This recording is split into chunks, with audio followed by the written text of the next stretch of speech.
Fala, labuteiros, como é que vocês estão? Espero que todos estejam maravilhosamente bem. No Labuta de hoje, rapaz, foi um episódio mais do que especial, que eu tô trazendo um cara aqui que tá fazendo o maior sucesso nas oficinas e na internet, né? Que é o Christian, o famoso Beto, certo? O Betão. Betão, rapaz, da oficina. Tudo bem, cara? Tudo bem, maravilha, muito obrigado. Melhor agora com esse espaço maravilhoso que vocês construíram aqui, com esse podcast. Parabéns, cara. Podcast não é mais tendência, mas já é mercado. Então, você está no lugar certo e trazendo pessoas que são competentes, com certeza. Não falando cara. Que eu sou, tá? Sim, não, mas que o podcast cara, realmente traz pessoas assim, bem legais. Sim. E me sinto honrado de estar aqui também. Nada, cara. Fico muito feliz e os números seus não mentem, né? Hoje você é um fenômeno na internet, onde cada vez mais você tá crescendo e furando nichos não só aqui do Vale, mas em relação ao Brasil todo, Rio de Janeiro, tá sucesso todo, né? Mas antes da gente estar continuando, eu preciso estar falando dos nossos patrocinadores que fazem o projeto estar acontecendo, né? E se você que está aí do lado tem vontade de fazer e gravar um material de qualidade, seja um podcast, seja um material para a sua rede social, seja seu negócio, seja você autônomo, venha com a Nexus Studios. O nosso QR Code vai estar passando aí na tela, é só escanear e falar com o nosso pessoal. Além da Nexus Studios, a gente tem a Unique Travel, que a sua próxima viagem vai ser com a Unique, que eles têm tanto quanto parcerias para viagens de lazer, quanto viagens para negócios. Então, fale com o pessoal da Unique, que eles trazem e fazem um orçamento especial para vocês. E recentemente, a gente teve o podcast do Rafael Bin, que é o da Cachaça Petrolina, que é a primeira cachaça da região de Petrolina, com o nome da cidade, e que foi liberado recentemente o processo de venda delas. Agora, essas cachaças já têm mais de 3, 4 anos que elas ficaram em barris de carvalho, sendo produzidas para chegar nessa qualidade. Então, você que é apreciador de cachaça, rapaz, segue já a Cachaça Petrolina e nas melhores boutiques de Petrolina vai estar vendendo. Ou na própria loja da cachaça, que eles também têm uma visita. E aí aproveito até, Christian, para falar para vocês, para os meninos que estão aqui, quando quiserem fazer uma visita lá na Cachaça Petrolina, eles têm um tour, ecoturismo que eles chamam. Então eles trazem essa questão de um turismo para um projeto ecologicamente correto. Que lá na Cachaça Petrolina, além de produzir cachaça, eles têm um reaproveitamento em relação às matérias orgânicas que são gerados. Então, toda a cadeia, todo o material que é produzido lá, eles fazem um reaproveitamento disso, sendo um projeto da região e bem voltado para a parte de sustentabilidade. Show. Cara, vamos voltar aqui para o nosso papo, né, do podcast. Não sei se alguém aqui não lhe conhece, mas quem seria o Christian? Você já está há quanto tempo nas redes sociais? Como é que foi isso de você? Uma pincelada assim. Cara, eu digo que eu caí de paraquedas onde eu sempre deveria estar, né? Porque eu fui um menino criado com um pai muito batalhador, uma mãe muito batalhadora, 2 trabalhadores brasileiros, clássicos, né? Meu pai mecânico, tenho muito orgulho disso, e virou hoje parte do meu trabalho, essa história que eu tenho com ele, e eu vi nele, e na figura dele como mecânico, a necessidade de expandir, né, a área que ele trabalhava. E eu em casa, ele chegava sempre em casa reclamando, pô, sou mecânico, e ele é muito bom mecânico, por sinal, mas tem um engenheiro que não tem a minha experiência, mas o cara manda, né? O cara tem a caneta. Então, meu filho, estude para ser engenheiro. E eu fui colocando isso na cabeça, isso foi entrando quase que por osmose mesmo. E cara, esse como o meu sonho pessoal, né?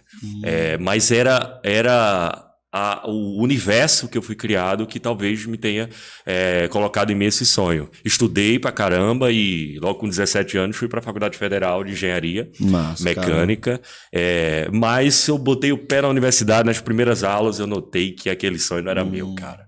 Ele era um sonho talvez do meu pai, e talvez do ambiente que eu vivia e que ele vivia também. E que bom que eu notei isso logo, né? Porque foi a partir disso que eu me encontrei logo depois, me perdi para me encontrar, né? Me perdi onde na minha área da qual eu sempre tive o sonho para me encontrar na área que eu estou hoje, que é a área de audiovisual. E estou aqui de paraquedas no lugar que eu sempre deveria estar. Mas você é aqui da região do Vale de São Francisco, você é de fora?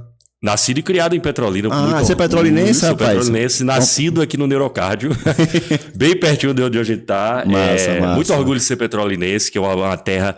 que Só uma pergunta, seus pais também são de Petrolina ou não? São de Petrolina também. Pô, cara... Toda a minha raiz petrolinense. Ponto. Eu acho que dentro do podcast você é o primeiro convidado que é de Petrolina com os pais de Petrolina. É mesmo? A gente já tem 64 episódios mais ou menos. E muita gente fala, não, eu já... Como é que fala? Não, mas eu moro aqui há 20 anos. O pessoal parece que quer ser petrolinense, sabe? É verdade. Tem isso, né? Aquela clássica... Que gosta do pessoal de Petrolina. Bebe da água e não quer e não volta mais. Isso. E assim, eu pergunto isso pro pessoal justamente para entender essa dinâmica que tem em Petrolina. Então, muitos convidados, por exemplo, o Rafael Bin, a doutora Kiara, são de Curitiba e vieram para cá para empreender. Então, Petrolina é uma terra que eu vejo que tem muita gente de fora aqui, mas também tem muita gente arretada como a gente, que são peças raras, que estamos aqui na labuta, né, cara? Com certeza, aí Petrolina é o que é por conta do petrolinense, por conta da abertura que o petrolinense dá para as pessoas de fora, né? Hoje houve, na verdade, um êxodo enorme, né, de outras cidades vindo para a nossa cidade, e foi o que gerou esse desenvolvimento todo também, né? E junta com o know-how e o conhecimento do petrolinense, que também não fica para trás. Sim. E tenho muito orgulho de dizer que sou petrolinense, sim, com certeza, filho da terra. Também fico feliz que eu também sou petrolinense, filho de petrolinense. Aí. Sim. E, cara, você falou que você...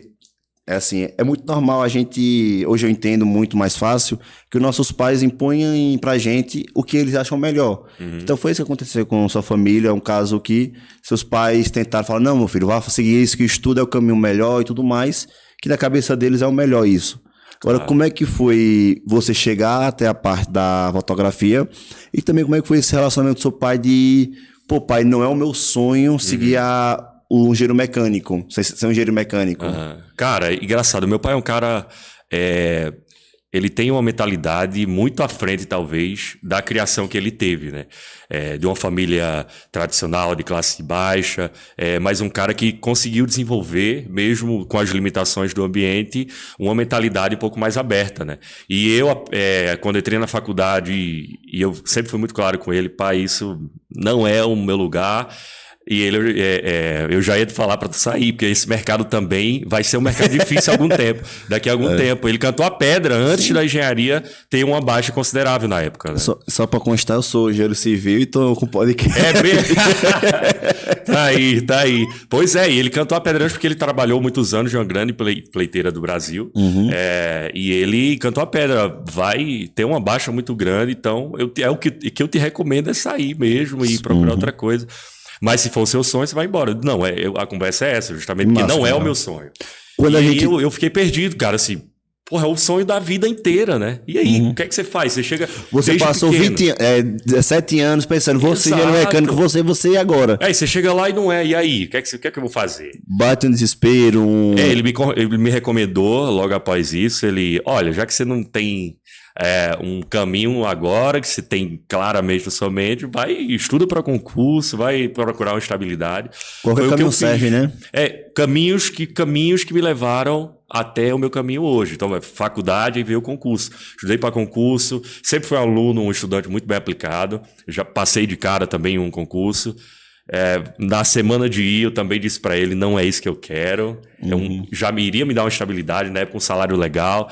Ele já sabia, vai embora, vai buscando o que você quer. Meu pai sempre me deu muito apoio de eu negar coisas que talvez me desse uma estabilidade momentânea ali. E foi no concurso que eu descobri o audiovisual, porque eu tinha uma certa popularidade entre os estudantes, porque eu era um estudante aplicado, então acabava ajudando muita gente, porque você não faz uma apostila e vende essa apostila para tanta gente aí que precisa, né, de um material mais facilitado e tal. Boa ideia, vou sem grana, né, vou fazer uma grana aqui. Vai fazer. Difícil, as coisas difíceis na época, cara. Tentando empreender, tentando desenvolver. Né, exato. E meu pai também já tinha saído do emprego, era um momento muito complicado na família. E eu tava ali na labuta, né? Como o próprio nome diz, tava na labuta. E na época eu tava começando a onda do vídeo, né? Na internet, assim, o vídeo começou a ser a grande ferramenta do 2015, 16, um pouquinho 17. depois, o vídeo começou aí, mas veio popularizar na massa mesmo um pouquinho depois ali, 2018, 2019, né? Sim. E eu digo, e um amigo meu me indicou fazer um vídeo para divulgar essa apostila. Faz um vídeo, divulga nas redes sociais. Beleza, então. Não conhecia nada. Era um aficionado por cinema, mas também nunca sonhei em trabalhar com isso. Até então você nunca tinha dado um clique, vou dizer assim. Não chegou o ponto de inflexão, não tinha chegado para mim ainda, né? O ponto de virada. E aí chegou agora esse ponto que eu virei a chave mesmo, porque fui para fazer esse vídeo e eu conheci um amigo da minha rua que tinha uma câmera, que já fazia coisas de vídeo, era a única pessoa que eu tinha na mente. Eu digo, olha, preciso fazer um vídeo para uma apostila e tal, você me ajuda aí? Não, vai amanhã lá em casa, a gente faz.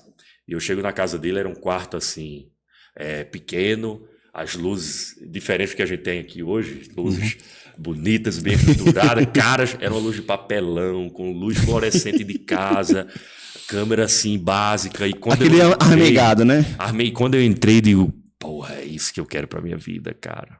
Pois tem softbox de papelão, luz fluorescente, tudo muito experimental, mas ali eu já senti que era aquilo. Quando a câmera ligou, eu digo, é isso aqui, me encontrei agora. Né? E aí, a partir disso, me apaixonei. Tinha uma inspiração muito grande em grandes nomes como o Jô Soares, por exemplo.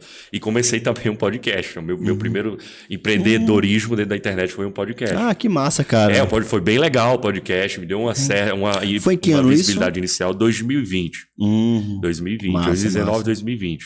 E logo descobri o mundo da ficção, né? Aí vem a magia da ficção, de criar histórias, e ali é que eu descobri realmente a minha vocação, talvez. É aquela, cara, você foi buscando caminhos a chegar a um caminho que lhe apetecesse, que você gostasse. Exato. Até que no momento que, você sentiu um negócio...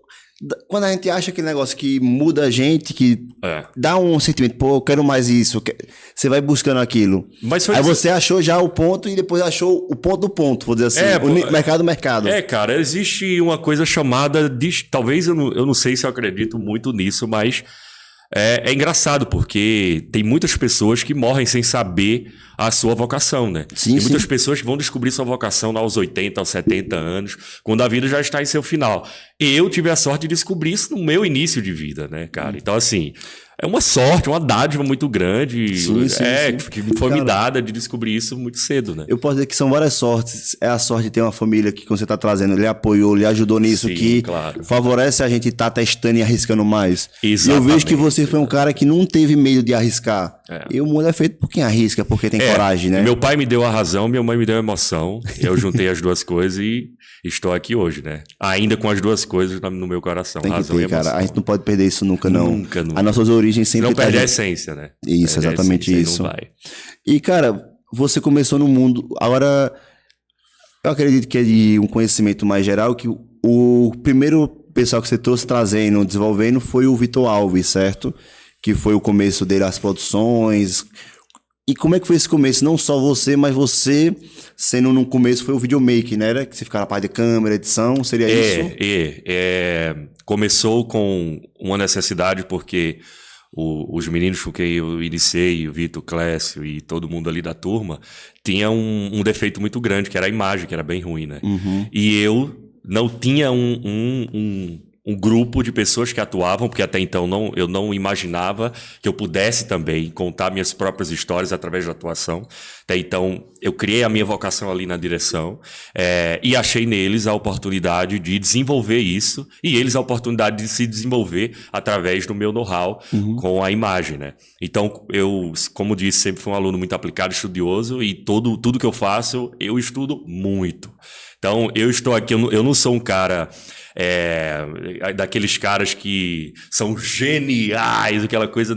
Eu tenho o meu processo, para eu chegar no ponto de, talvez, digamos, uma genialidade ou dentro da minha área, eu preciso estudar muito. E eu acho que todo mundo, mas... O esforço foi esse talento, né? Tem até a música que fala isso. Exatamente, cara. E aí, mas junta as duas coisas, né? Eu creio que sim, eu tenho a predisposição e a vocação, como eu falei aqui, mas sem o estudo não seria, não representaria o que eu represento hoje. Então, eu acho que é a união das duas coisas, né? Eu sei que eu tenho o talento, mas só o talento não me traz subsistência e não me traz qualidade, né? Então, unir as duas coisas. E a partir disso, desenvolvi um processo de criação a partir da imagem de uma forma diferente, né? A minha inspiração está no cinema, mora no cinema, né? Então, o que eu trouxe para a internet e talvez tenha sido novo naquela época foi aplicar as técnicas do cinema dentro de vídeos curtos para a internet de 1 minuto. E isso talvez foi um diferencial. Primeira vez que a gente fez isso em 2022, 3 anos atrás, foi um boom, assim, e a gente percebeu que vários criadores começaram também a replicar essa estética, né? E sou muito feliz de dizer que a gente iniciou isso. Foi um dos cabeças, um que pegou o começo da crista, vou dizer assim, da onda. Exatamente, cara. Agora, como é que foi essa visão para você enxergar essa oportunidade assim? Eu vejo que não foi só um ponto, foi alguns insights. Mas naquela época, o que é que movimentou? Porque assim, hoje é muito fácil, é muito óbvio, você, vou começar uma coisa, eu vou montar um quadro, vou fazer uma coisa assim, porque você já tem outros artistas que fizeram esse trabalho, além de vocês, do Vitor, tem o Thiago, enfim, tem outras pessoas, tem o Golinha agora também, tem outros pessoal que estão começando a gerar isso. Mas quando começa, fica mais fácil de ver. Mas no começo, como é que você enxergou naquele momento, pô, vai virar, não vai? Como é que foi isso? Foi num feeling, foi uma aposta? Foi um feeling com certeza, até porque no início dessa aplicação dessa nossa estética, desse nosso visual todo, a gente tinha a concepção, e isso era, até crítico falava isso, crítico de internet falava que internet é um meio que se produz conteúdo de casa, é conteúdo rotineiro. Mais qualidade. Exato, e a gente entendeu o contrário, não, porque havia uma baixa das mídias tradicionais, com o crescimento da internet, televisão, rádio, etc. E eu entendi que essas pessoas iriam, em algum momento, sentir a necessidade de ter um conteúdo como eles viam na televisão. O povo, o grande povo, ele sabe, ele sente quando o conteúdo ele é bem feito. Ele pode não entender que posição está a luz, mas ele sabe quando o conteúdo é bem feito, é bem tratado. Tenha um cuidado. Quanto é amor, quanto é carinho. Nós somos empresas, estamos tratando com o público. E como que a gente vai receber o nosso público, sei lá, de qualquer forma? Com a fachada quebrada, com a porta quebrada, etc. Dando uma analogia com uma empresa, né? Sim.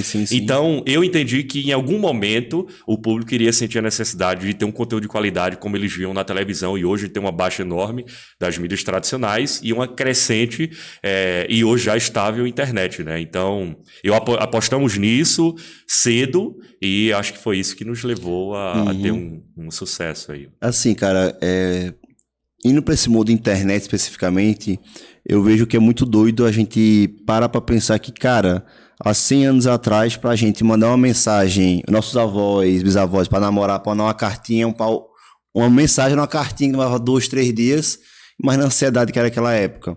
Hoje, com a internet, com os processos, com a velocidade, se em 10 minutos a pessoa não responder, a gente já liga.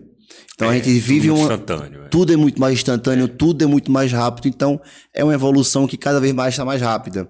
Você está trazendo esse relato que as mídias hoje, as mídias como Rede Globo, TV, Record, SBT, eles tiveram uma baixa grande e foram para as streams.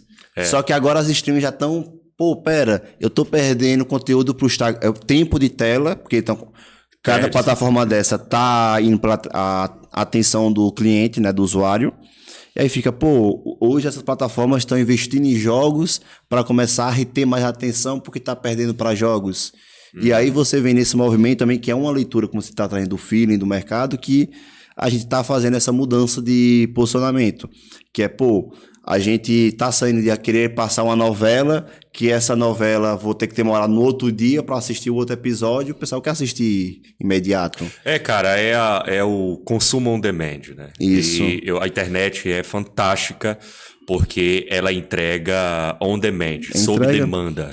E cara, sob a feitura que você quer, o conteúdo que você quer consumir, você tem ali no momento. E isso é incrível, né, cara? É bom e ruim. É uma revolução, né? É bom e ruim isso. E eu não sei se o pessoal aí já passou por isso, mas tá passando o rolo, daqui a pouco vem aqueles dorama. Aí você começa a assistir um pouquinho. E vai. Aí vai indo, daqui a pouco, porra, qual é o final da história? Aí você vê que é uma mudança de postura aí. Eu vejo que são tendências. Agora, aquele foi o começo, você pegou a crista da onda. Mas como é que consegue manter essa crista? Como é que consegue esse processo de toda hora a gente tá com um processo mais rápido de internet, que as coisas estão mais ágeis? Então, como é que vocês, como geradores de conteúdo, ficam se posicionando e tendo esse trabalho? Além disso, também eu penso da preocupação de, pô, precisa manter os números, precisa estar virando. Então, como é que também você cuida da sua saúde mental, da sua vida pessoal, nessa dinâmica de sociedade mais doida hoje em dia? Desapego, né? A gente que trabalha com a internet precisa ter essa palavra em mente e aplicá-la na vida, no dia a dia, que é o desapego ao que você faz. Como assim? Eu gosto muito de alguns pequenos filmes que eu faço, gostei demais desse, vamos lançar, deu legal. Cara, no momento que você postou, você já tem que estar pensando no próximo. Então, é uma escalada de conteúdo e isso não para. É uma bolha, é uma engrenagem que ela não para de funcionar. Ela está sempre em movimento. Então, se hoje eu tiver apego a um vídeo, o vídeo deu 1 milhão de visualizações, deu 10 milhões. Se amanhã eu não produzir outro, eu paro no mercado e as pessoas rolam. Porque quando eles rolam um feed, embaixo tem outro criador que está fazendo. É uma concorrência tremenda, cara. E então você falou, os streams estão disputando tempo de tela, porque tempo de tela hoje é grana pro streaming, né? E é grana pro influenciador, é grana para todo esse environment, né? Esse ambiente, essa cadeia toda. Então, eu acho que o influenciador digital, e a gente entendeu isso no mercado digital, o desapego é uma das regras, né?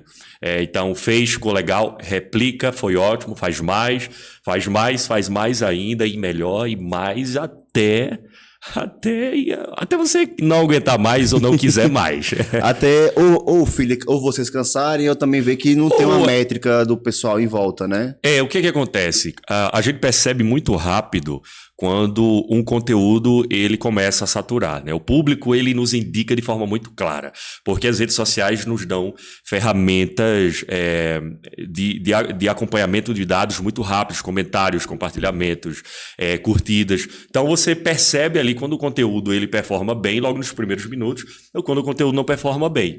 Se ele não vai performar bem, já sei, esse formato já não é tão interessante, vou pensar em outro e tal. Então eu, como criador, estou em constante transformação o tempo inteiro. Eu não me apego a um formato, gosto, tenho um apego emocional, mas esse apego não vai para o meu trabalho, né? Eu preciso estar sempre renovando e trazendo coisas novas. A gente tem um conteúdo hoje que é a oficina, indo por o 9º mês, de conteúdo somente da oficina, sem variar, sem distribuir.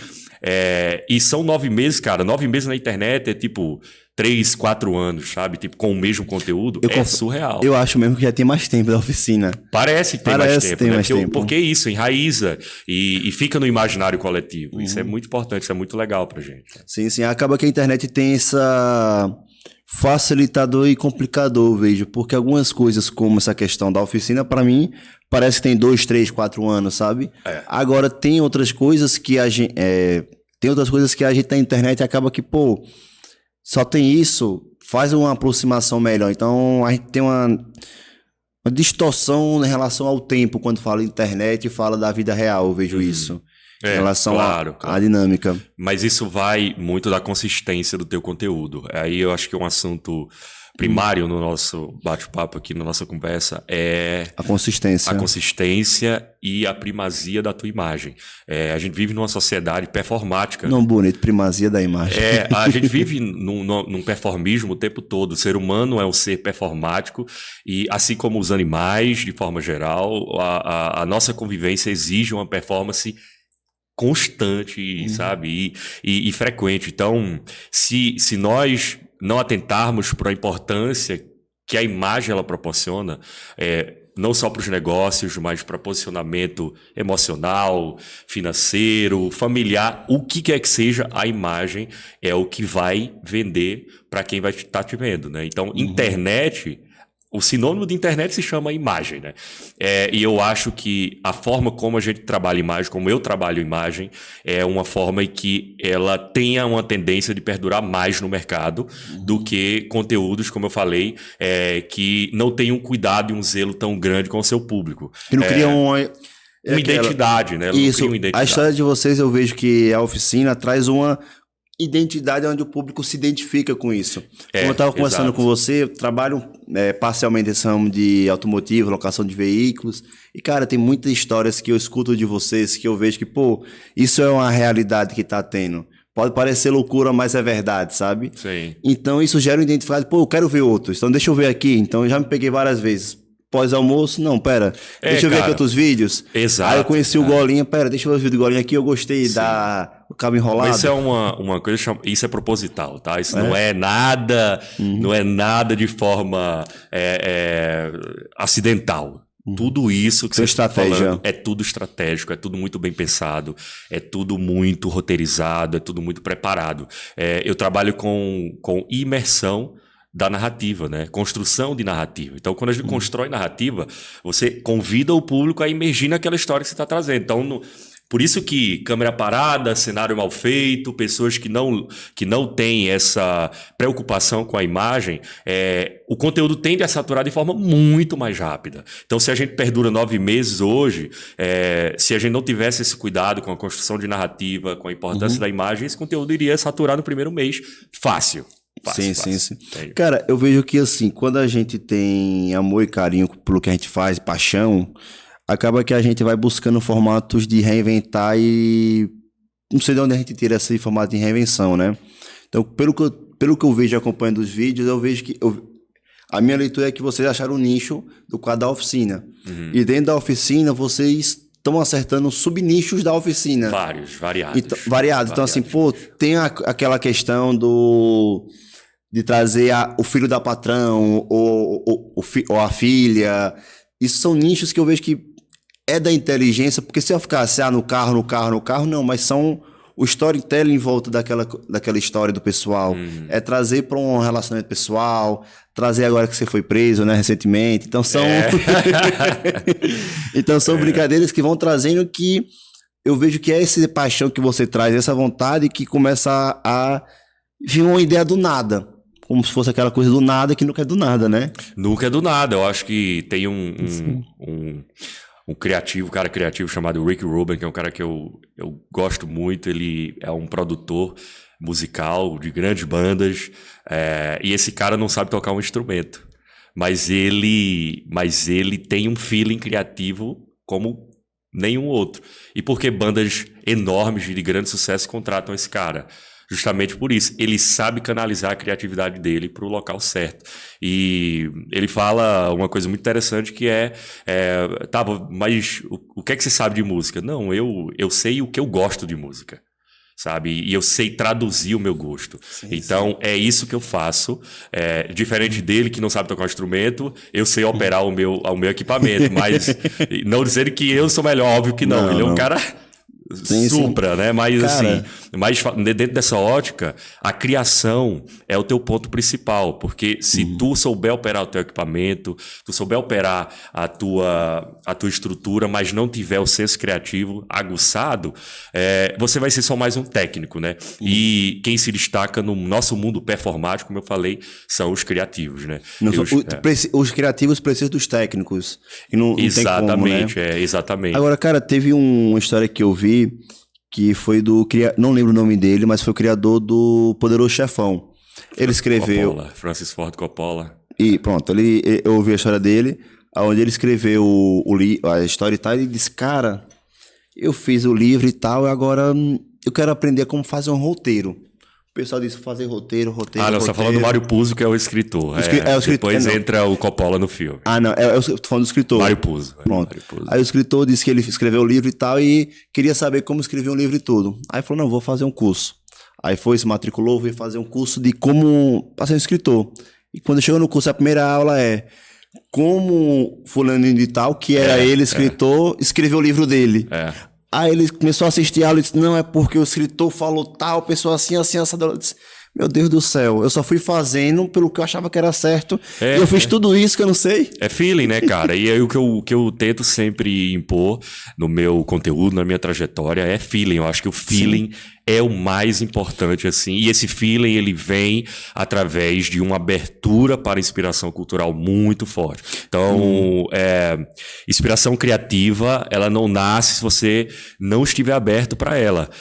Então, estar sintonizado o tempo todo com a criação é o que me faz criar o tempo todo. Se eu estiver fechado, se eu não consumir cinema, música, literatura, eu não consigo traduzir o que eu penso da melhor forma possível. Então, eu sou resultado de tudo que eu consumo. E todos nós somos resultados do que nós consumimos, né? E do meio que a gente convive e vive.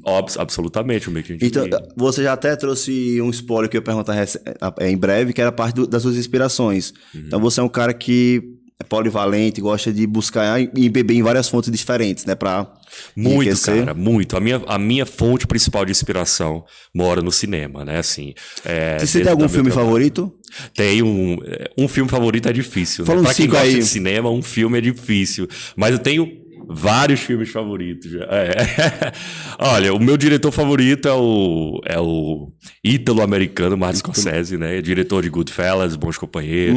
Diretor de... Ave Maria. É um cara que eu me inspiro muito e assim, e quem está ao redor dele, o próprio Coppola, são pessoas que me trazem Spike Jonze, são diretores que me fazem caminhar e observar de uma forma melhor o meu trabalho, né? De uma outra perspectiva. Então imagina, você pega uma experiência do Martin Scorsese, do Spike Jonze, do Aronofsky, de diretores do David Fincher, que tem realidades diferentes, que convivem em ambientes diferentes, você traz para um cara que nasce no sertão, é sertanejo, petrolinense, pernambucano, com toda a cultura de vaqueiro, com toda a cultura de cuscuz, toda a cultura de... Então, você une isso tudo e você tem uma fórmula original, única, entende? Então, eu acho que a referência, e eu falo para os meninos que trabalham comigo o tempo todo, a referência é a principal forma de fazer a gente caminhar com mais qualidade. Então, ter uma referência, ter um ponto final,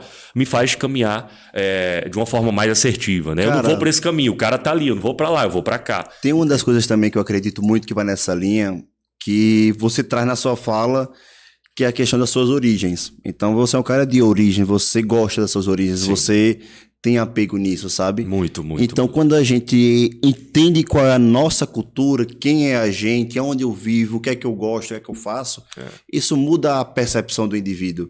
Então, a gente deixa de ser uma massa de manobra, a gente deixa de ser uma pessoa que é influenciada por outros para ter a nossa própria opinião. Então, para a gente ter a nossa própria opinião, a gente precisa ter opiniões diferentes, ouvir várias coisas, ter várias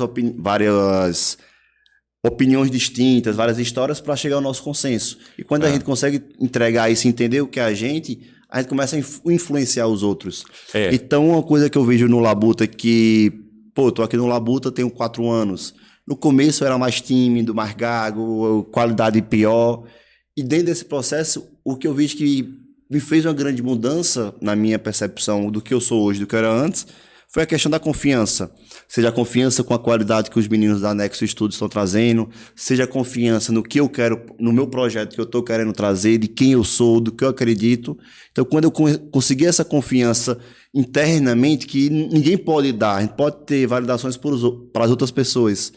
Mas, cara, para mim mudou muito a questão de uma conversa, a questão de o medo, o receio. Como exemplo aqui, o papo contigo, eu estava nervoso, que é um podcast para mim interessante, mas isso me deixa animado porque, se não fosse uma coisa que eu gostasse, que eu tivesse uma presa e um cuidado, eu não tava sentindo isso, né? Você é produto do que você consome, né? E isso é fato, cara. São várias camadas que um ser, ele tem culturalmente falando. Eu tenho o que eu considero, e você tem, e todos nós que somos brasileiros, temos a melhor camada, a qualidade de camada cultural mais incrível do mundo. Assim, o Brasil tem uma cultura, é um país continental, então são variadas culturas. Não vou medir cultura, mas puxando o saco pro Brasil, óbvio. Não há, cara, não consigo enxergar outro lugar com essa diversidade, com essa relevância cultural que nós temos, sim. sabe? E que nos faz ser produto disso tudo. Como eu falei, isso, sertanejo, nascido no sertão brasileiro, pernambucano, interior de Pernambuco, petrolinense. Aí você vem, sou brasileiro. Sim. Tem influência do Rio de Janeiro, tem influência de São Paulo, depois você vem influência italiana, americana, europeia. Japoneses aqui que a gente tem bastante, Exato. europeus. Então, poxa, é uma riqueza, cara, enorme. Eu fui gravar com minha equipe agora um editorial nessa caatinga braba mesmo do vaqueiro, e eu falei pra eles, olha, com pessoas que eu trabalho, isso aqui vale milhões, cara. Porque vale milhões. E nós temos de graça. Fonte cultural a gente bebe aqui de graça. Bioma caatinga não há em nenhum lugar do mundo. Vaqueiro não há em nenhum lugar do mundo, entendeu? Mas o problema... Culinária tradicional não há em nenhum lugar do mundo. Então nosso, é próprio nosso. Mas o que eu vejo que é o problema do brasileiro em geral, e também até do nordestino, é a porra da síndrome de vira-lata. Que eu vejo que é uma coisa que a gente acredita que o outro é melhor. Porque nos Estados Unidos, porque em São Paulo, porque em Minas. Mas isso é culpa do criativo, sabe? Isso é culpa nossa que cria. Sim. Por quê? Também. Se nós criamos sempre não é só de você, mas também... Não, falo do modo geral, criador de forma geral. Quem cria, quem tem a mente artística, quem é responsável por... E claro, muito maior do que o artista é gerência política, né? Então, infelizmente, sabe? Então a política é responsável por fornecer à população pessoas e por isso a importância da cultura, criadores e artistas que elevem a cultura brasileira. Se a gente tem criador que eleva uma cultura exterior, eu acho que a gente deve fomentar muito mais a nossa cultura local, o nosso cinema local, por exemplo, a nossa culinária local, em vez de a gente exaltar produções ou outras coisas culturalmente falando, de fora, né? Pode falar só uma coisa, rapaz? Você falou um bocado de escritor e Ariano Suassuna. Ariano Suassuna é um mestre, né, sim, cara? Sim. É porque assim que você falou, rapaz, você falou isso agora, eu lembrei que você falou assim. É aquilo, cara, o fontes, movimento, né? do século XX, muito brasileiro, modernismo, né? O modernismo pregou a antropofagia cultural, que vamos beber da fonte de fora, mas vamos fazer algo nosso. E é isso, fazer algo nosso. Cara, não tem nenhum problema da gente se referenciar lá fora. Tem nenhum problema. Como eu falei, minhas referências estão muito lá fora, tem muita gente lá fora que eu me referencio, que eu me inspiro, mas eu não quero fazer o que eles fazem. Eu quero fazer o produto do que eu convivi, da minha cultura. Né? Eu já tive experiência de morar 2 vezes fora do Brasil. Morei um pouco no Canadá e um pouco na Inglaterra. Cara, literalmente a cultura brasileira é uma cultura que eu só consegui entender realmente o que é uma cultura brasileira, o que é ser brasileiro quando eu fui para fora. Porque no Brasil, o Brasil é um país continental. Você tem São Paulo, a gente acha que é muito diferente da gente. O pessoal do sul ou lá do norte, a gente acha que tem uma distância. Mas não, cara.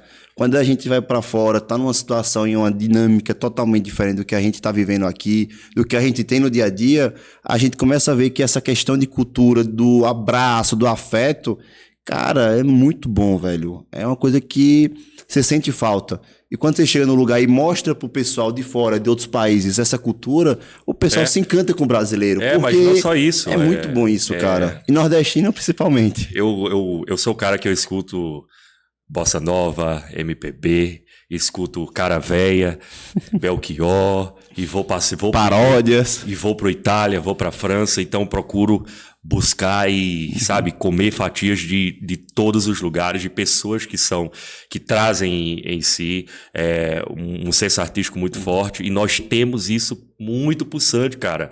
Tem Rio de Janeiro, tem Petrolina, tem São Paulo, tem Belo Horizonte. Pô, o Brasil é vasto, tem o Rio Grande do Sul, tem o Belém do Pará, tem a Amazônia. É incrível e cara, para mim que trabalho com arte e dentro desse universo artístico, é material, assim, riquíssimo, cara. Sem precedente, assim, o que eu tenho à disposição.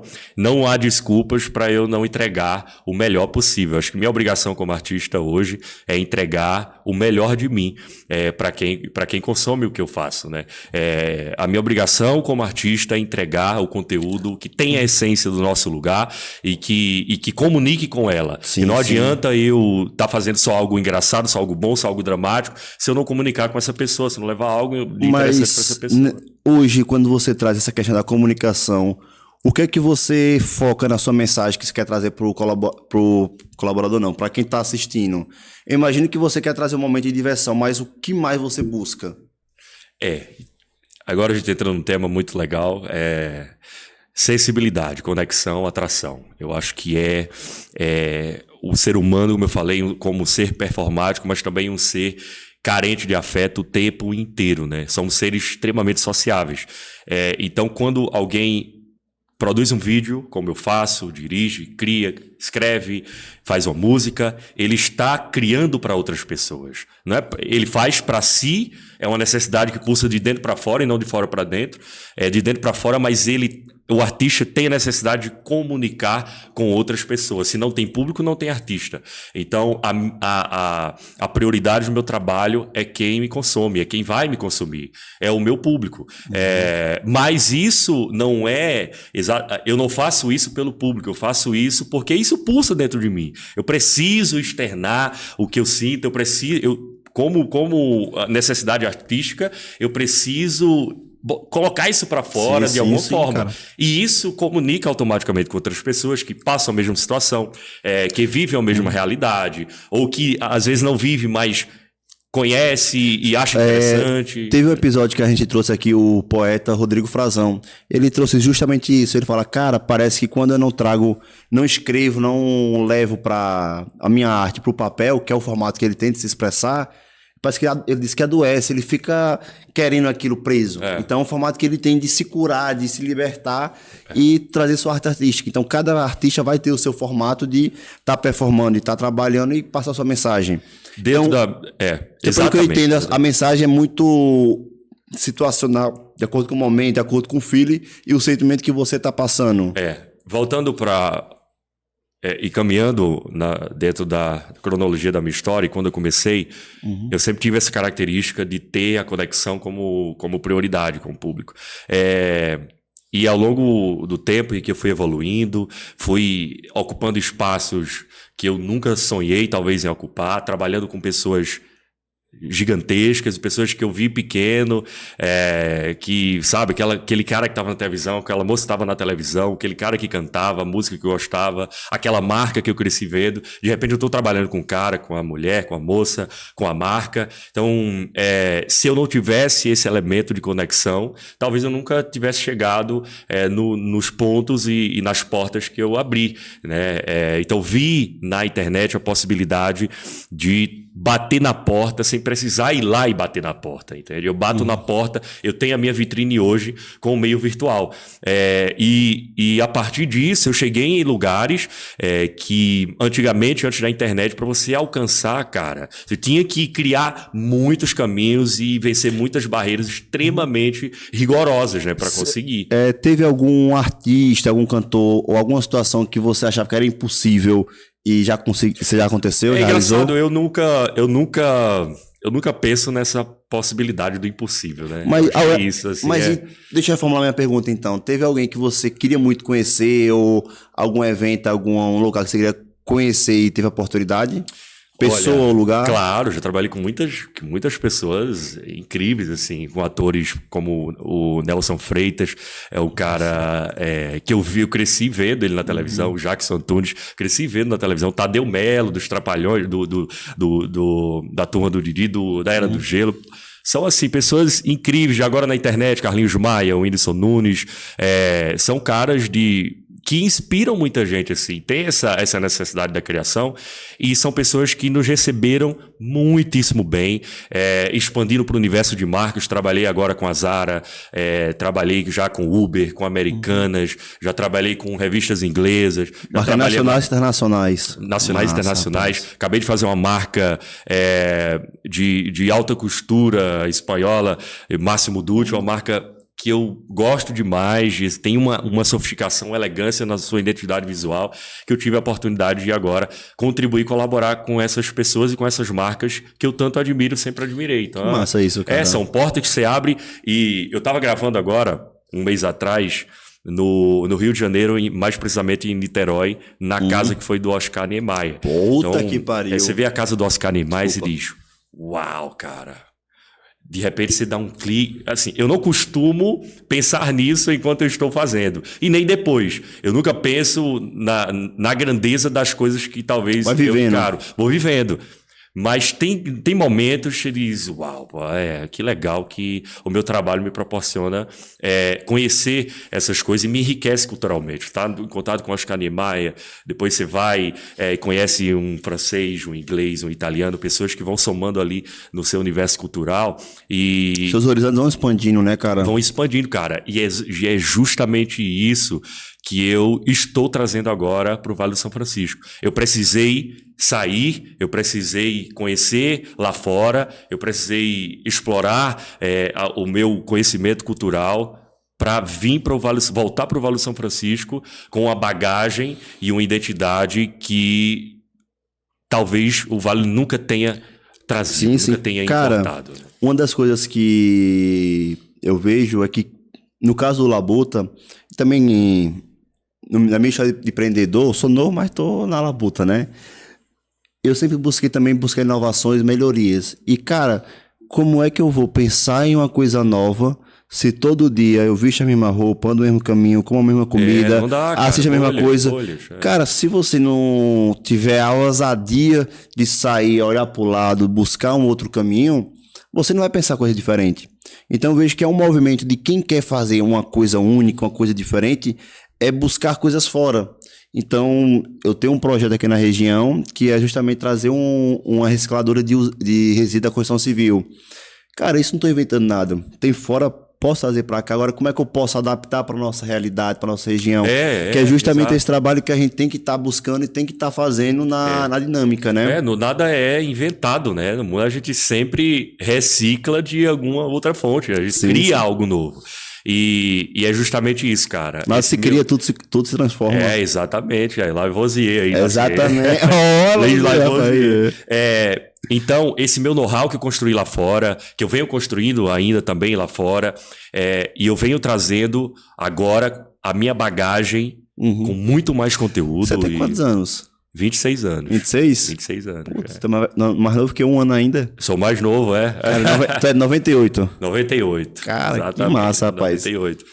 Então, tendo percorrido essa trajetória lá fora, trabalhado com tanta gente relevante no mercado, com tantas marcas relevantes e importantes no mercado brasileiro e internacional, eu trago agora para o Vale do São Francisco uma nova possibilidade de criação e um fortalecimento de identidade visual, talvez nunca visto, pelo menos eu nunca vi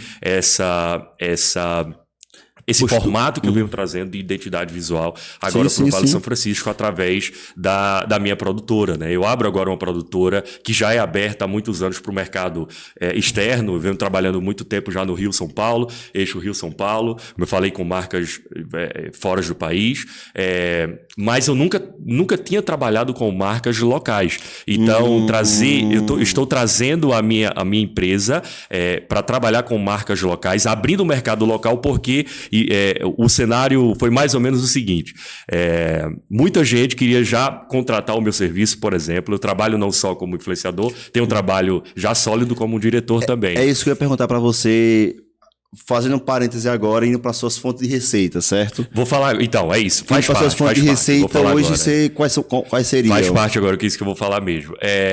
Então, eu não tenho trabalho só como influenciador, eu tenho 3 braços hoje que são fortes dentro da minha cartela financeira, né? O trabalho como influenciador, óbvio, o meu trabalho como diretor e a minha empresa produtora, né? A minha produtora de vídeos. Essa produtora de vídeo, ela se chama Lado Filmes, e a empresa Lado Filmes. A Lado Filmes, ela tem a característica principal de unir arte e comércio, né? É o que a gente sempre faz lá fora, e as marcas entenderam que criação de conceito e manifestação cultural é o que raiza, né? O que torna as raízes dela forte dentro do imaginário coletivo, dentro do imaginário popular. Porque você acha, por exemplo, que uma marca como Coca-Cola, como a própria Zara que trabalhei agora, porque você acha que essas marcas investem milhões de dólares numa campanha publicitária? Não é porque essa campanha em si vai retornar para ela bilhões de dólares. Não, às vezes nem retorna. Mas o posicionamento. O posicionamento e a criação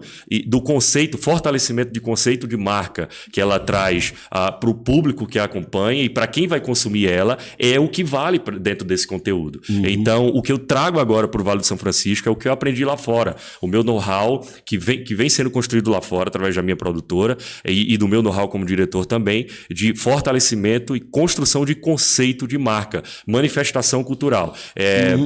Como isso, a própria marca se vende, ela se vende. Sim. Até está tendo uma movimentação hoje, uma máxima do pessoal tá falando que os futuros CEOs têm que ser a cara da marca. Então tem um movimento de, o cara, o dono da empresa, ou dono ou CEO, não pode mais ficar apenas na retaguarda. Ele tem que mostrar a cara porque a internet está solicitando isso das grandes marcas, das grandes empresas, para gerar justamente essas conexões, esse fit cultural, né? A marca... Agora, uma pergunta que eu faço, assim, desculpa estar atrapalhando, interrompendo, mas seria justamente... Cara, eu entendo que esse é um movimento, eu concordo 100%. Agora, infelizmente, eu vejo que na nossa região, no Nordeste, é um pouco menos desenvolvida nessa parte de conhecimento e conteúdo. Existe se a gente pegar São Paulo, Rio de Janeiro, que além de ser... O mercado é esse, São Paulo. O mercado do Rio de Janeiro é o grande... Mercado capital nossa licença, já dizia da Leste, né? E cresce muito. Rio de Janeiro também cresce muito. Então, você já tem um mercado, uma estrutura que tudo que vem de fora cai indo para lá. Então, acaba que vem depois para cá. Então, hoje, você como empresário, vendo esse movimento fora da região da gente e dentro da região da gente, como é que você enxerga essa questão do empresariado na parte de criação de brand, de criação de marca? Aqui no Vale já tem empresas, já tem pessoas querendo construir isso, ou ainda é uma coisa meio distante? Que minha pessoa leiga um pouco distante disso é que ainda não existe empresas querendo focar aqui no brand para isso. Petrolina é uma cidade que cresce não só na sua estrutura social, mas cresce também na sua visão de mercado. E eu estou percebendo um movimento grande, por isso que estou fazendo esse investimento, porque eu tenho possibilidades de ganho, óbvio, com a minha produtora, de forma muito mais ampla no Rio, São Paulo, e continuo com esse braço aberto lá. Não vou fechar para vir para cá, óbvio. Eu estou estendendo o meu braço para a nossa região, porque o meu papel é esse. Porque, imagina, a fatia que vem de construção cultural, de conceito de marca, ela estaciona Rio, São Paulo, como é que vamos criar um conceito de marca, um conceito de cultura, imaginário popular e coletivo dentro da nossa região, com pessoas que saem, vão e trazem o seu know-how de volta. Jornada do herói, rotina, transformação, volta à rotina transformado. Sim. Então, o conceito de mercado para mim hoje, pela experiência que eu tive e venho tendo com esses grandes players, é realmente conceito, construção de marca é uma extensão de quem gere essa marca. Então, se você tem uma gerência que se preocupa com a sua região, com o seu consumidor, mas quer impor dentro da sua marca, quer incluir dentro da sua marca as suas raízes, os seus elementos culturais, isso é arte, conceito e é comércio também. O comércio que a gente tem conhecimento no Nordeste, que a gente acha que funciona, é o comércio de preço baixo, qualidade. Preço baixo e qualidade é obrigação do empresário. Preço baixo, qualidade e prazo. É obrigação. E sem cobrar se ficar em atraso. Mas são elementos de obrigação do empreendedor. Isso não é diferencial, nunca foi diferencial. Qualidade, preço baixo, bom atendimento é obrigação de quem empreende. Agora, bom atendimento aqui tem que melhorar ainda o Vale. Construção, conceito de marca, isso sim é diferencial. Trazer valores para quem ele consome, isso sim é diferencial. Exemplo, marcas de roupa, marcas ou empresas agrícolas e etc. Imagina, marcas de roupa, um exemplo. Em vez de você dizer, minha camisa, ela custa R$100. No mercado custa 120. Cara, ninguém se importa com o preço que tu tá dando, porque o que tu tá oferecendo, porque na loja seguinte o preço vai estar mais baixo. Ou vai estar o mesmo. O que é que te diferencia da loja ao lado? O que é que te diferencia do comércio semelhante? É o valor que tu gera, é o conceito que tu traz para o teu público. Então, conceito de marca, a construção de brand vem a partir dessa construção, dessa projeção cultural. E isso não é feito de forma somente comercial. Comércio é preço, é qualidade, isso é obrigação. O que vem incluído dentro do comércio, o que eu estou trazendo agora com a minha produtora, é unir isso com realmente a manifestação cultural dessa empresa. Conceito, valor, princípio. Qual é o valor que eu vou agregar para o meu consumidor? Em vez de tu dizer que tua camisa vale 100, tu diz que tua camisa eleva a autoestima do teu consumidor. Que quando ele vestir, ele vai se sentir uma pessoa diferente do que ele é, do que ele se acha. As pessoas sofrem com baixa autoestima hoje de uma forma tremenda. Eu já fui uma pessoa de muito baixa autoestima e entendo isso. Então, se você vende o valor, o conceito, o princípio para essa pessoa, você não está vendendo preço, está vendendo qualidade. Isso é tua obrigação. Tu está vendendo exatamente a necessidade dessa pessoa. Não só a necessidade dela sanar um problema, mas de ela abraçar o conceito da tua marca. Porque eu consumo muitas marcas que são muito caras no mercado, mas eu entendo o conceito que ela quer passar e fala comigo. Entende? Quando eu vejo uma marca que tem uma construção cultural, que tem uma atenção dentro desse aspecto, isso fala muito mais comigo do que preço. Agora, preço uma coisa que eu li... Tô entendendo essa questão de brand, de marca, concordo com 100% que você está falando. Agora, como é que eu identifico quem é o meu cliente? Porque a marca tem que falar para o seu cliente. Agora, como é que eu sei quem é meu cliente? Isso é uma ótima pergunta, inclusive. Todo empreendedor ele tem que entender mais do que ninguém do seu negócio. Quem entende do seu negócio... sabe onde o seu negócio pode chegar. Sabe as limitações que ele tem e como você quebra essas limitações. Eu sou criador digital, sou diretor, tenho a minha produtora. 3 braços que eu te falei. São 3 braços hoje que me trazem a minha base financeira. Se eu não entendo quem é meu público, eu não consigo vender. Para quem que eu vou vender se eu não sei para quem eu vou direcionar o meu trabalho? Então, se tem existe uma marca de rua, uma loja de rua, por exemplo, ele sabe quem é o seu consumidor final, ele sabe para quem ele vai entregar o produto, então ele sabe como vender o produto para essa pessoa.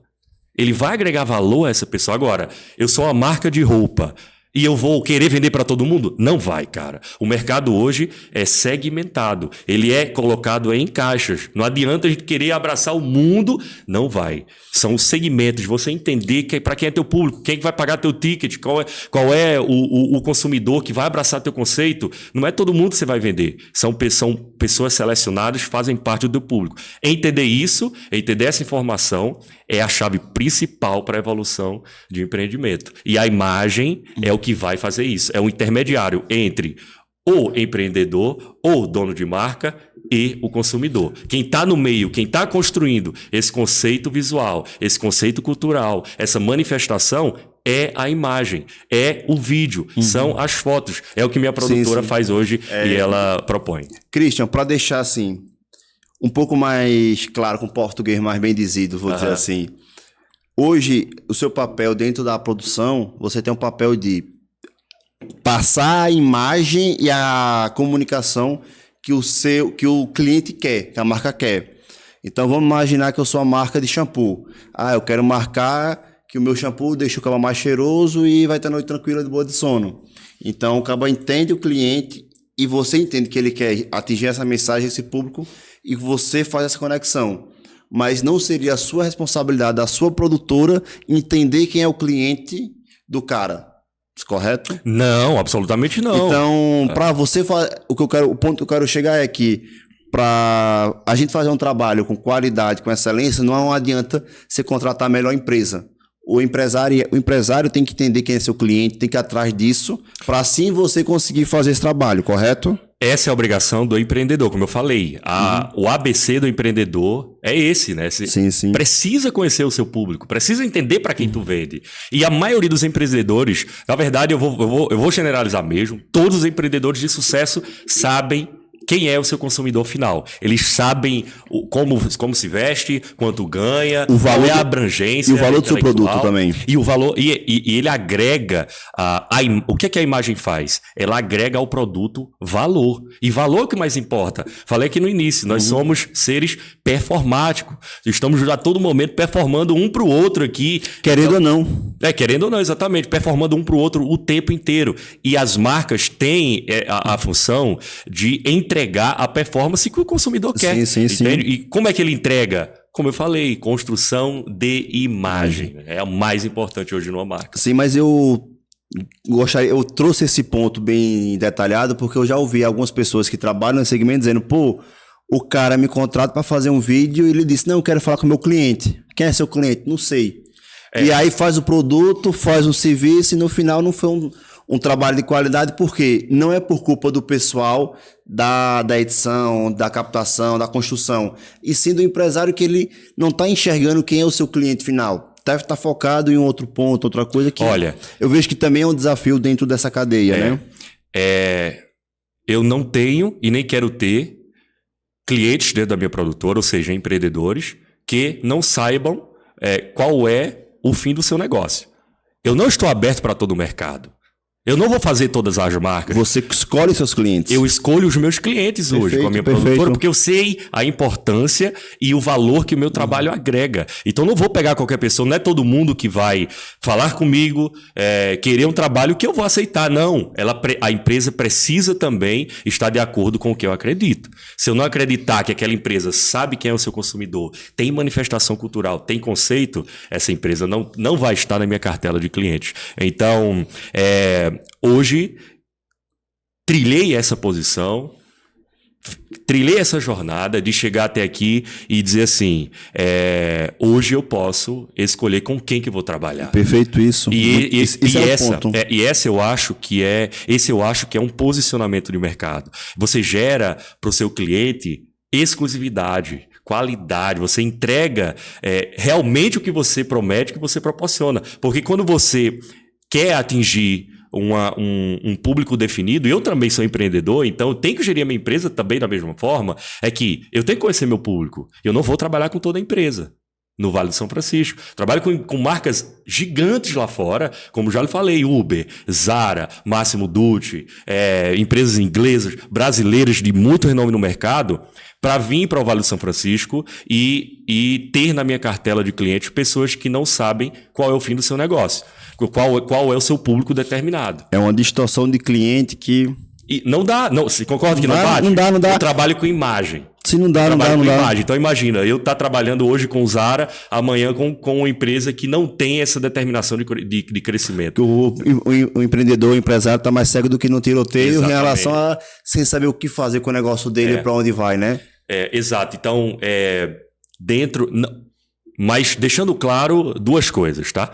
Não é cliente que a empresa é gigante. Não, eu não só pego cliente que a empresa é gigante. Eu quero ter na minha cartela pessoas que acreditam no seu conceito. Pessoas que não acreditam na limitação do seu negócio. Eles querem romper a limitação o tempo todo. Não importa o tamanho da empresa. Para mim, isso não indifere. Pode ser uma empresa pequena, pode ser uma empresa média, pode ser uma empresa gigante. Para mim, o que importa é a determinação de conceito que esse empreendedor quer passar, o público que ele quer atingir, onde que ele quer chegar, quais as referências que ele tem, quais as barreiras que ele sabe que existe e ele quer romper. Então, é esse tipo de cliente que hoje deve estar na cartela da Lado Filmes. Massa. E o cara que está assistindo a gente aí do outro lado, viu? Pô, eu tenho essas informações, eu tenho as qualificações para Cristian atender minha empresa. Como é que o cara consegue entrar em contato contigo, com o preço da sua empresa? Muito fácil, nós temos o nosso Instagram da empresa, Lado Filmes, lá tem o nosso portfólio, tem o link do site, então você vai ver lá todos os trabalhos, os últimos trabalhos que fiz também, alguns também que eu quero expor dentro do meu portfólio, e é muito simples, a gente tem uma rede de assessoria, de comunicação, né? Tem a minha equipe ali que está pronta para receber esses empreendedores que pensam fora da caixa. Petrolina não é cidade pequena, é pequena talvez no seu tamanho, nem isso é mais. Não é não. Nem isso é mais. É uma cidade que tem uma visão à frente, ela está pensando sempre à frente, e é isso que eu quero trazer agora com a Lado Filmes. Simples e fácil contato. Bom, e o cara que assistiu, pô, eu não sei ainda quem é meu cliente, eu estou em formação, eu estou em construção. Você teria alguma dica para esse cara que está em construção, que está em processo de, pô, preciso entender isso? Como é que o cara consegue chegar nesse padrão de entender esses conceitos e chegar a fazer essa entrega para você? Qual é a dica que você daria para esse empresário que está nessa labuta? Eu acho que a observação é a qualidade principal de um empreendedor. Observar de fato a ferramenta que o empreendedor deve ter dentro do cotidiano do seu negócio. Observar quem lhe compra, observar quem lhe paga, observar quem retorna. Esses são realmente as pessoas que vão estar consumindo sempre o teu produto. Então, observar a tua clientela, quem entra e sai do teu estabelecimento ou do teu negócio digital, do teu negócio online, é de fato a melhor ferramenta que você tem para entender o seu público. Porque no fim do mês, no fim do ano, você tem um balanço. Entrou mais pessoas assim do que assim, comprou mais assim do que assim, mas eu quero me posicionar de tal forma, eu quero ter esse tal cliente com essa quantidade, faixa de renda, com isso. Então você precisa também entender quem você quer atingir. Não é o público que lhe escolhe, é você que tem que escolher seu público. Essa visão empresarial é simples, mas faz total diferença. Que quem escolhe é você, não pode ser o cliente. Porque se o cliente escolhe, ele vai ter seu preço, seu prazo, tudo para você. Exatamente. E aí, eu falei, preço, qualidade, bom atendimento são obrigações, não são diferenciais. Diferencial, sim. Conceito de marca. Então, a Lá do Filme está aí, chegando no Vale São Francisco agora, com todo o know-how internacional, nacional, com grandes marcas, para fazer a diferença na construção do conceito da imagem do teu empreendimento. E as qualidades e a direção, tudo de excelência, né, cara? Tá no meu crivo, né? E se tá no meu crivo, se tá na minha gerência. O que é crivo mesmo? O meu crivo é a minha garantia. Sim, minha garantia. Sim. Está na minha garantia, está sob as minhas mãos. É uma empresa que eu criei, é minha. Tem a sua qualidade, o seu padrão. Tem a minha assinatura. Esse é o massa. fato. Tem a minha assinatura, então o que eu garanto é sempre entregar um produto que gere valor, que agregue e que demonstre o conceito de marca que o empreendedor quer levar para o seu público. Essa construção que eu venho trazendo a partir da minha empresa, o que eu quero é que a empresa ela não dependa de mim. Mas que ela tenha a minha assinatura, que ela tenha a minha imagem. Então, o que eu garanto é sempre o meu dedo, a minha mão lá na construção dos filmes. Então, o seu foco hoje, cada vez mais, é você ter um negócio autogerenciável, que ele se gere, mas mantenha a qualidade e a excelência do serviço prestado, né? Um empreendedor... Isso aí é o desafio de todo empreendedor que tá na labuta. Muito pouco conhecido, chamado Silvio Santos. É muito pouco conhecido como empreendedor, ele é mais conhecido como apresentador. Mas é um empreendedor fantástico. E ele tem uma lição incrível, falando de um cara brasileiro que construiu um império. Do nada. E ele fala o seguinte, uma empresa que depende do seu dono para funcionar está tendenciada ao fracasso. Sim, então, senhor. se a minha empresa depender exclusivamente de mim para andar, a minha empresa está tendenciada ao fracasso. O que eu quero é que... E hoje... Graças a Deus e ao nosso trabalho, a Lado tem pernas e mãos próprias, mas sempre com o meu dedo, a minha assinatura no final e dizer, é a qualidade do Christian que vai estar aqui. Sim. Agora sim, eu só gosto de fazer um parêntese nessa fala, porque eu concordo 100% que é um negócio que o dono do negócio, o dono da ideia tem que estar lá para funcionar, tá falando do fracasso. Agora, existem alguns modelos e algumas coisas, como é o caso de um podcast... Que, cara, o podcast sou eu que estou começando, se eu estou falando. Então, se eu quero ser um apresentador e falar, acaba que depende de mim. Então, claro. Vai ter negócios o que eu quero dizer é que vai ter negócios e modelos que, cara, tudo bem se aquele negócio, aquele modelo, você não tem o intuito de crescer em uma larga escala, de desenvolver muito. São exceções a regras, né? Mas assim, o que eu falo exato, só dando realmente dando esse adendo, essa inclusão, não é que o dono não estando, a empresa não funciona. Não é exatamente isso. Uhum. O dono precisa estar, o criador precisa estar, é ele quem formula o conceito. Sim. É ele quem conceitua tudo. Então, não é a questão de a empresa está tendenciada ao fracasso se ela depender exclusivamente do dono, porque é o seguinte... O dono morre, ele é mortal. Exatamente. Só que os conceitos dele são imortais. Isso. Então, com quem ele gere a empresa é que deve perpetuar o seu conceito. A gente tem um exemplo incrível que é a Apple, né? O Steve Jobs, um grande criador, faleceu. e a marca continua conceituada de forma muito parecida com o que ele levaria. E até hoje, é uma empresa que não perde a sua identidade. Isso é o que eu falo. Sim, que não é que, não, precisa ter o dono ou o dono não estando, não. É que o conceito dele deve ser imortal. Ele estando ou não, o conceito dele deve perpetuar. Agora, sempre eu vejo que quando você quiser empreender, quando você quiser desenvolver e fazer o seu negócio, olhe quais são as suas aptidões, o que é que você faz, porque senão eu volto para aquela história. Eu quero ser empreendedor, eu quero fazer isso, aquilo, outro, porque todo mundo diz. Aí você faz e no final você fica frustrado. Um exemplo, se você seguisse o caminho da engenharia, cara, talvez não seja na sua praia. Então, não é que todo mundo tá falando de empreendedorismo, disso, aquilo, outro, que você tem que seguir a manada. Não. Olhe para dentro, olhe o que você gosta, veja essa autorreflexão. E a partir disso, a partir dessa humildade de se olhar e entender o que você é, o que você gosta, cara, o caminho é para todos. Eu só nasço para todos. A gente tem que entender que nem todas as pessoas têm um mesmo objetivo. Nem todas as pessoas querem esse risco, nem todas as pessoas querem essa exposição, e tá tudo bem, cara, não há problema nenhum. Tem gente que gosta da estabilidade, de não arriscar muito, de estar no emprego concursado, por exemplo, no emprego que gera ele o salário ali fixo todo mês. E não há problema nisso, né? É o perfil de cada um. É o perfil de cada um, e a gente tem que entender isso e realmente faz parte da personalidade de cada pessoa. Agora, o empreendedorismo é a única possibilidade de adquirir liberdade dentro da tua criação. Sim. Sem empreendedorismo, tu não tem liberdade. Sim. Então, a glória do empreendedorismo e a importância do empreendedorismo dentro dos negócios e objetivos de uma pessoa é, de fato, gerar essa liberdade que ela não teria trabalhando num concurso ou numa empresa que ele é concursado, por exemplo. Massa. Christian, cara, eu tô gostando muito do papo, tô adorando conhecer você. Só que, infelizmente, em decorrência do horário do tempo, para não ficar um episódio E o SSD encheu também, né? Eu sei, eu tô ligado. Rapaz. E a gente precisa estar puxando para os nossos finalmente. Claro. Mas desde antes, já lhe agradeço ter aceitado o convite. Quando quiser voltar aqui, fique à vontade. A casa é sua, tá certo? Quer dizer, é de Miguel, mas a é sua também. Não tem estresse, não. Mas, indo para os nossos finalmente... o que é que você espera? O que é que a gente pode estar esperando, as pessoas aqui do Vale de São Francisco, de você daqui a 5, 10 anos?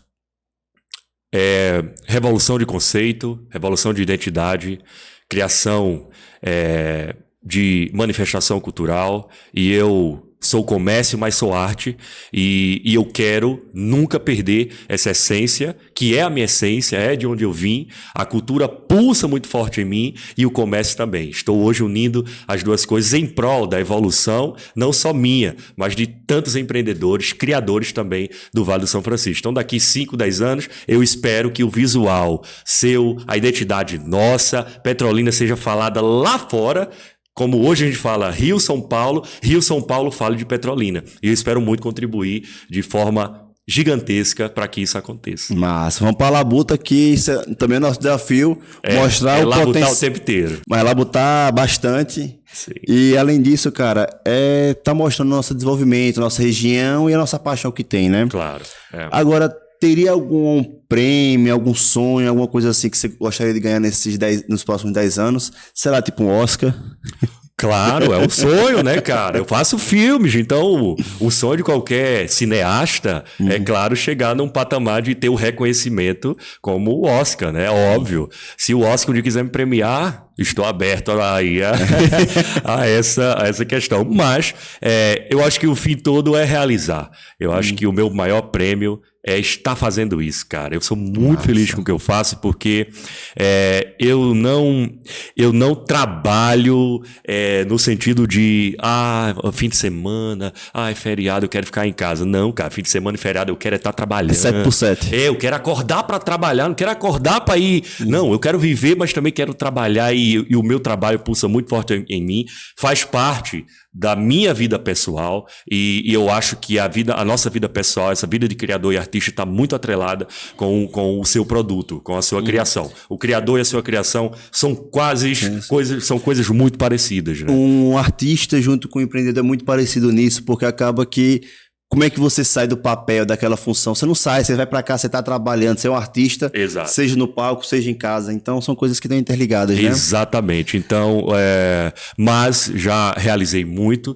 Quero ter consciência sempre disso, não esquecer de onde eu vim, de onde eu nasci, e levar o nome do meu lugar, e eu falo de forma geral, o nordestino, antes de tudo, realmente um forte, como já dizia o poeta, né? Antes de tudo, um forte mesmo, e eu quero, por onde eu passar, seja lá fora, em qualquer país que eu estiver, em qualquer região, eu quero que o Nordeste pulse muito forte através da minha criação e não da minha pessoa e não do meu sotaque, da minha criação artística, do meu produto, e é isso que eu quero levar. Então, o meu maior prêmio é fazer o que eu faço hoje, mas isso de premiações, de do que vier, são bônus, né? Inclusive, a gente com a oficina já foi indicada a 8 premiações no maior festival do Rio. Fomos indicados agora em mais 3 premiações em Los Angeles, na capital do cinema. Sim. Então, assim, olha só, né, cara?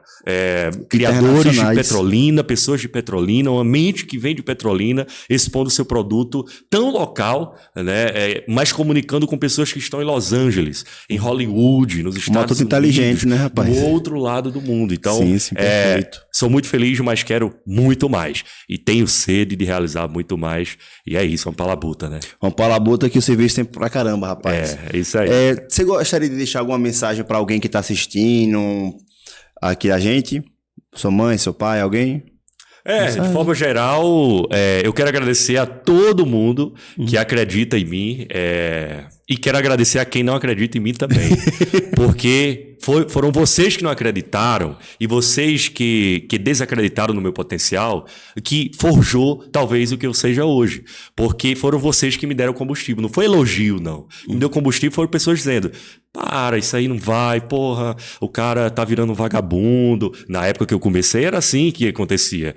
Então, quer estudar, que a vida é fácil. Em decorrência dessas pessoas, eu criei mais combustível dentro de mim para conseguir realizar o que eu realizo todos os dias. Então, obrigado a você que acredita, muito mesmo, você que me acompanha, a você que gosta do meu trabalho, a você que contrata meu trabalho e a você também que não acredita, você faz parte da minha história com certeza. Sim, sim. Cara, muito obrigado por ter participado do Labuta Podcast. Também quero agradecer ao Danilo, né? Danilo, meu produtor. Deixa eu citar minha equipe aqui, posso? Pode. Danilo, meu produtor, tá ali. Cara que é meu amigo de infância. Muita felicidade dele estar hoje aí trabalhando comigo. Agradeço ele por ter conversado com a gente. Ele que resolve tudo, viu? É o cara que agora se tornou um resolvedor de problemas, solucionador de problemas. Tô muito feliz com essa evolução do Danilo. É um cara que eu quero muito ver crescendo e quero que cresça também muito ao meu lado. Véia Dailton é meu braço forte, né? Sim. O meu velho Dailton é meu braço forte, é ator, faz o dono da oficina, o seu Mané Biela, e um braço forte enorme na minha produção. É ele também quem gere tudo ali na produção logística, é um cara que eu tenho muito apreço. Não é só mais um colega de trabalho, né? Virou um amigo da minha vida mesmo. E Bruno é o mais novo, entrou agora há pouco. Bruno me ajuda na parte de vídeo, né? Quem tá ali me auxiliando nos vídeos. É o cara também, um potencial enorme. Tem vontade de aprender e... O mais importante é isso, o mais importante, falo todo dia pra ele, cara. E ele tem muita vontade. Então, o que eu falo para que trabalhar comigo, pra mim não importa o quanto você sabe, mas importa o quanto que você quer aprender. Com certeza. Que é mais importante é isso, rapaz. Absolutamente. E é um cara que tem muito apreço pelo trabalho no audiovisual, né? E eu admiro muito isso. Então, tem uma equipe hoje fantástica. É uma equipe que eu formei... Aqui é o que a gente tá vendo, né? Tem um pessoal... Tem, com certeza. O que a gente tá vendo são esses 3 hoje. E é isso.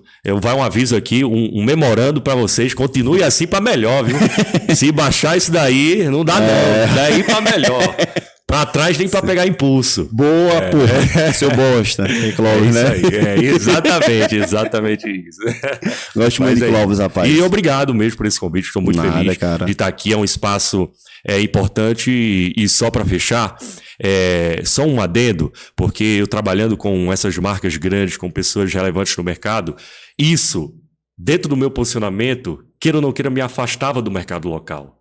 Porque as pessoas dentro do mercado local tinham a noção, pela imagem que eu sempre passei, de que não podiam adquirir o meu trabalho.